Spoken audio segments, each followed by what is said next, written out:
Okay,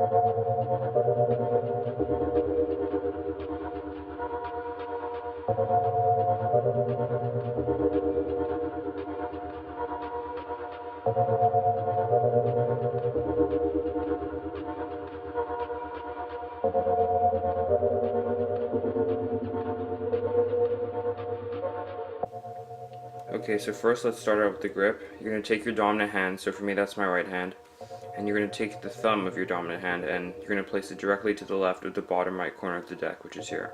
So you don't want to place it on top of the corner, you want to place it directly to the left so that this edge of your thumb is flush with the corner. Now you also don't want your thumb to be too far over the edge like this, but you don't want it to be too short like this. You want it to be about 2 or 3 millimeters over this edge, so this will allow you to shoot the cards out later on. Okay, so that's where you place your thumb.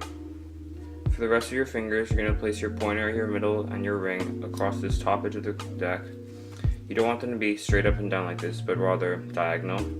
And you're going to make sure that they're diagonal in such a way that your pointer finger, similarly to your thumb, is only hanging over the edge by 1 or 2 millimeters. Your middle finger is about hanging over the deck at right about the first joint. Then your ring finger is hanging over the deck a few millimeters over the first joint. Okay, now your pinky isn't really doing anything. It's just square with the rest of your fingers. You don't want it to be hanging off like this. You just want to make sure all these fingers are side by side. Okay, so that is how you grip the deck, and now I will show you how to spring the cards. Now the actual springing of the cards is where a lot of people do this move incorrectly. The most important thing to remember is that when you're springing the cards, you're shooting them off your thumb, like so. Not off these 3 fingers up here. It's not like this. It's coming off your thumb. Okay, and now to actually do the spring, you're going to hold the deck in the way which I just showed you, and you're going to put a bend in the cards like this by squeezing with these fingers and your thumb. And because there's less support on the side, because there's only 1 finger, you're going to squeeze and make sure the cards are released from the thumb, not from these fingers. You're going to keep squeezing until 1 card comes over the edge, and then the rest will just follow like this.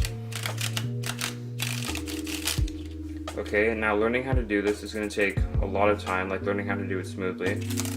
But I recommend when you're just starting out, you're going to make sure to keep your hands really close to each other, just to develop the smooth flow, because for a while the spring's going to be something like this. Okay, but as you develop a more smooth spring, when you're springing the cards right next to each other, then you can start to add distance, and then soon enough you'll be able to do just a regular spring.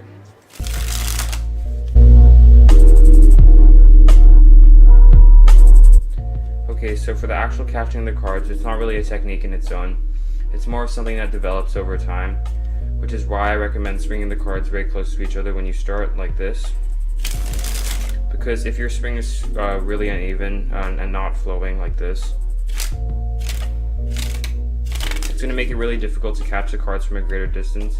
So make sure that you have a really smooth flowing spring from a short distance like this. Therefore, when you move to a greater distance, catching the cards will be pretty easy because they're landing pretty much directly on top of each other.